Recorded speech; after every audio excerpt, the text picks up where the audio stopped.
Rock and roll. Just rock and roll.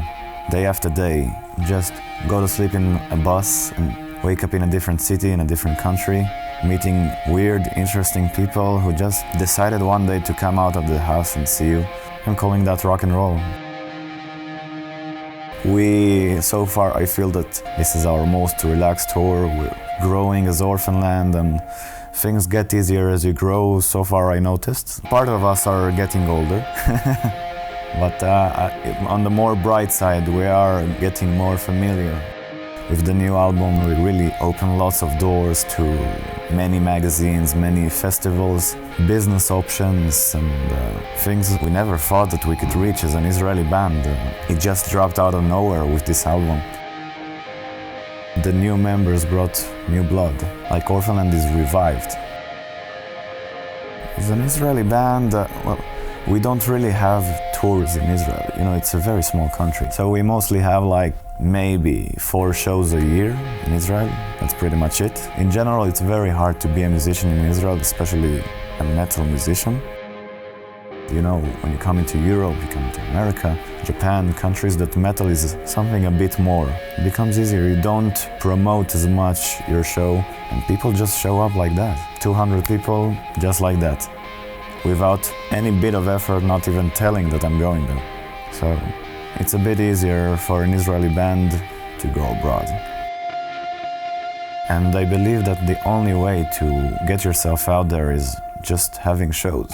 And I think that's how it still works. You're stuck on a bus with 16 bunks, and you can't go anywhere. You're stuck with those guys. What can you do? And you have to learn how to respect one another's privacy or moods, whatever. And somehow it clicks. It clicks very easy. It's something that happens with no rules written down on some fancy paper, and it just works. I don't know, if we can do it that easily, why can't others?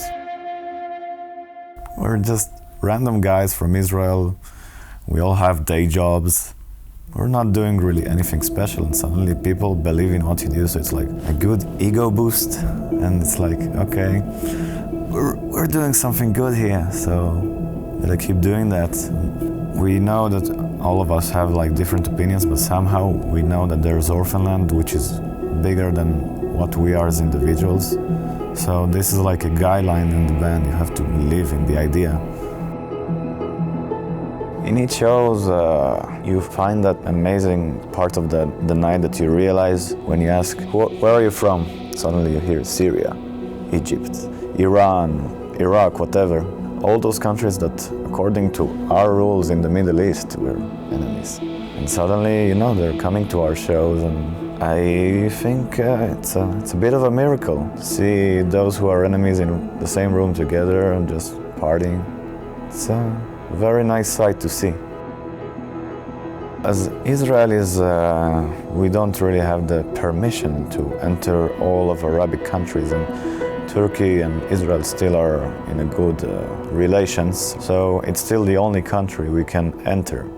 It was actually the first country that brought Orphaned Land abroad in the 90s. So Turkey has a special place in our hearts. I really hope that we could one day cross borders, you know. We have neighbors, Syrians above us, Jordanians right next to us, and Egyptian right below us. This is so stupid. We have to get all the way to Turkey to see them. It's the little things you just need to appreciate where you are.